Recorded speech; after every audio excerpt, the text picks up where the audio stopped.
we'll continue to keep our focus on the rising air quality index. But a very special guest is joining us on the broadcast, Mr. Dikshu Kukreja, who is a renowned architect. He is joining us to discuss Delhi's air quality situation. Of course, thank you for joining us on the broadcast. At the outset, I'd like to ask you, have you felt any difference in the Delhi air in the past few weeks? I think the difference in the air currently in Delhi, particularly the change in the last couple of weeks, has been phenomenal and rather shocking.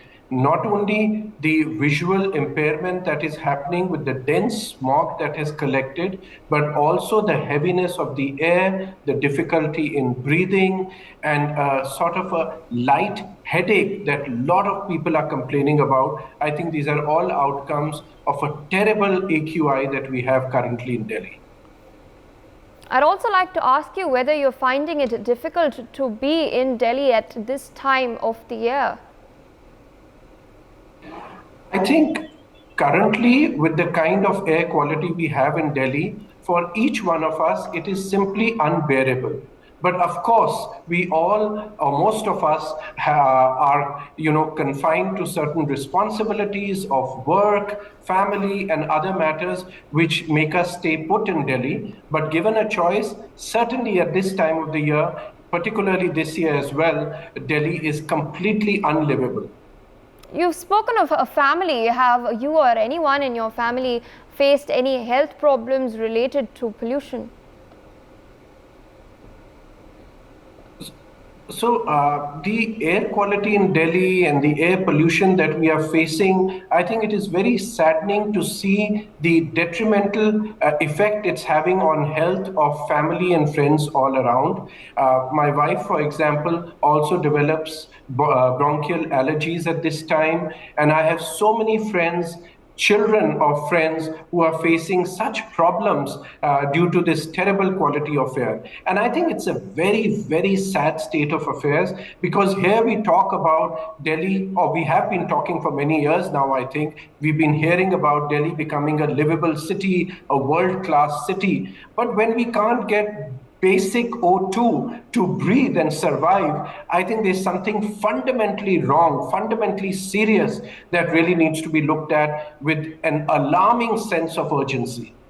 Indeed, it is alarming because the rise in the air quality index is posing a health hazard, as you've stated. But does the level of smoke in Delhi's air shock you? And do you think pollution is Delhi's worst problem, or is it something else? Look, Delhi, being a large metropolis, has obviously challenges of various kinds, various nature, which any large city has to continuously grapple with. I don't think any city in that sense is a complete heaven on earth, and you can have or tick all the right boxes. But having said that, there are certain fundamental aspects that any city, needless to say, the capital city, needless to say again, of the fifth largest economy in the world, the fastest developing nation in the world, for that capital city, the basic things that we need to have is good air to breathe, to water to survive, and also a safety for all its citizens. Now, if these are things which are missing in a city, then I think the city administrators need to take a serious look at what they are doing for their citizens, or rather what they are not doing for their citizens.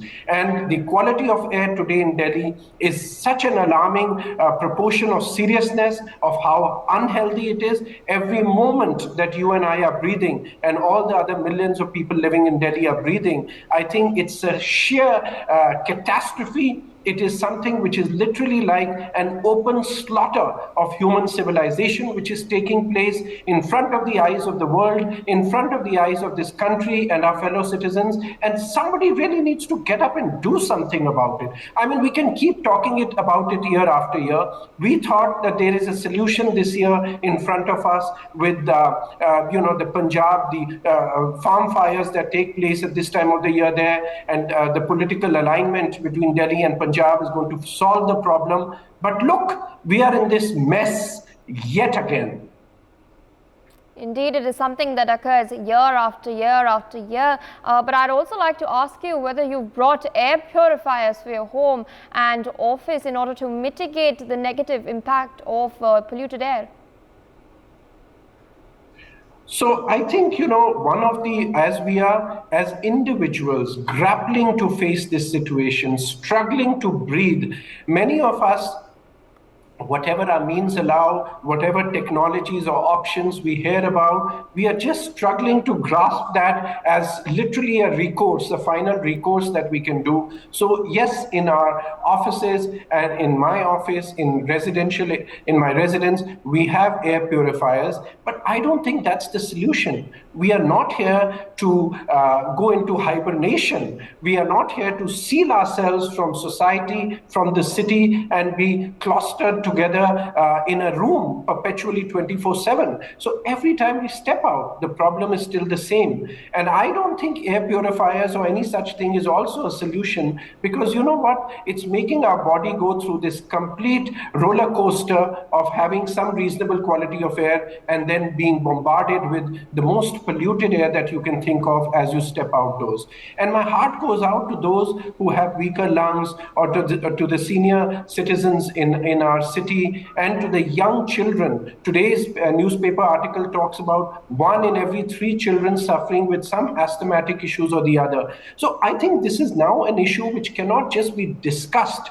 This issue needs a serious action, and I appeal to those in the corridors of power to understand the gravity of this situation. Year after year, and actually second after second, we are destroying our body. We are actually causing such severe harm on the inner organs in our body, which probably might not be physically apparent at the moment, but the catastrophic result that they are causing is really a matter which I appeal to those who can make a difference and should be making a difference. I call for their attention to take a look at this. Do you now feel like Delhi has become unlivable in our best 2 months of October and November? Absolutely. Growing up, I remember come the festive season, there used to be this nip in the air. You used to start getting, Delhi, by the way, is celebrated and blessed for the different seasons that we have. We have the scorching sun and the hot summers, but we have these lovely monsoons which refresh the air. And then you have the winters, and followed by, of course, a marvelous spring with such a green city that Delhi is, that, it's all flowers sort of blossom everywhere. So it's a beautiful city, blessed with nature through the different seasons that we have. And I remember growing up as a kid, the favorite time of the year used to be come October, November, when, Diwali was approaching. You would have Ram Leela, Dussehra, and one after the other, festivals would start rolling out. And it was a really lovely time where you used to step out, and the outdoors was the best time of the year in a way, I would say. And today it has turned on its head. I mean, come October, we start trembling at the very thought of what the air is going to turn into. And slowly but surely, come early November, and Delhi turns into a gas chamber. So it's a very, very sad development which has happened. And over the years, we kept hearing that, solutions are there. So it was like a mirage which has been in front of us. Every time this illusion or false illusion that things will get better, the CNG buses will come and that will solve the problem. Crackers will not burst, and that will solve the problem. But nobody is understanding that there's a more serious fundamental problem. And that serious fundamental problem is, A, the fact that you have these farm fires happening northern of Delhi, particularly in areas like in states like Punjab, which have a catastrophic effect here. And then it's also the fact of heavy reliance on private vehicles, private modes of transport, and we don't have still adequate amount of public transport that should be there in a large city like Delhi. So there are a combination of factors, but you know what? The sad part, and yet the hope in that, the silver lining is that there is a solution there for it. And solution is literally, some of them are like low-hanging fruit. It's only that there has to be a determination, there has to be a conviction amongst the administrators in the city that we are going to fix it.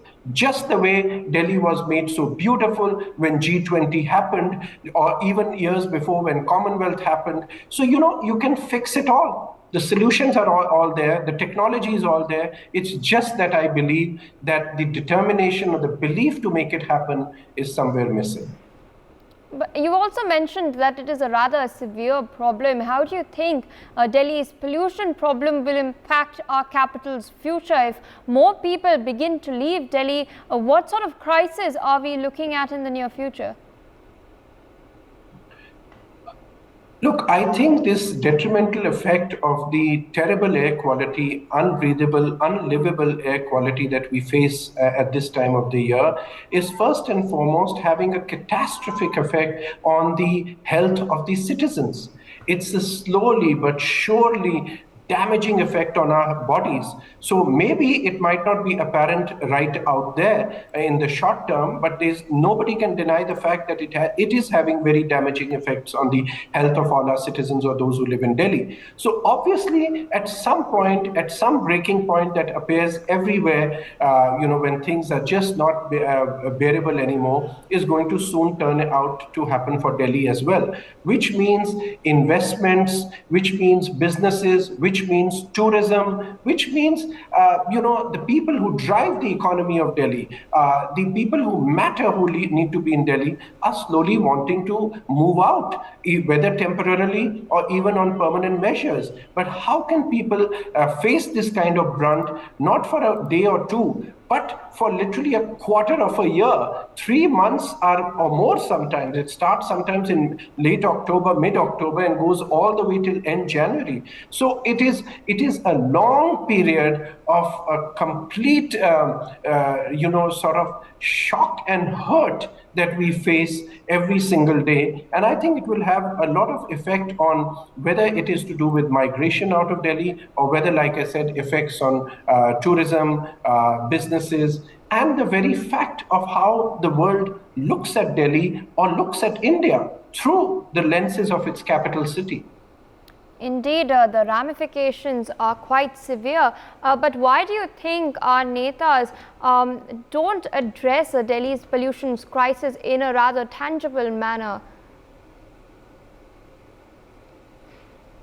I think that question is something which probably the people you are addressing can actually respond to you, that why our political class, why the city administrators, who incidentally happen to be breathing the same damaging air as well, are not having the conviction or determination to solve this problem, when we can very proudly, and as an Indian citizen, I very proudly can say that it's a matter of great pride when we see that we have now set ourselves and reached the moon. And when we can do the greatest technological innovations, when the country is marching ahead in progress in literally every sphere that you can think of, why is it that our political class, our city administrators, cannot solve this very small but very, very critical problem right here in the capital of our city, which doesn't affect just a small segment of population, but every single person who is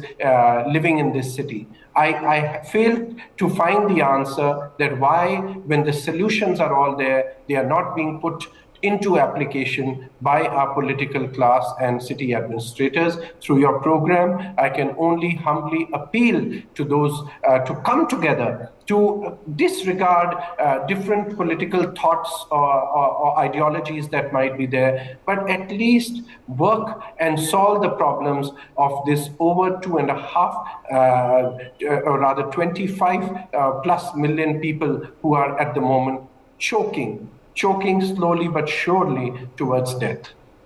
For more such videos, subscribe to the NewsX YouTube channel, hit the bell icon.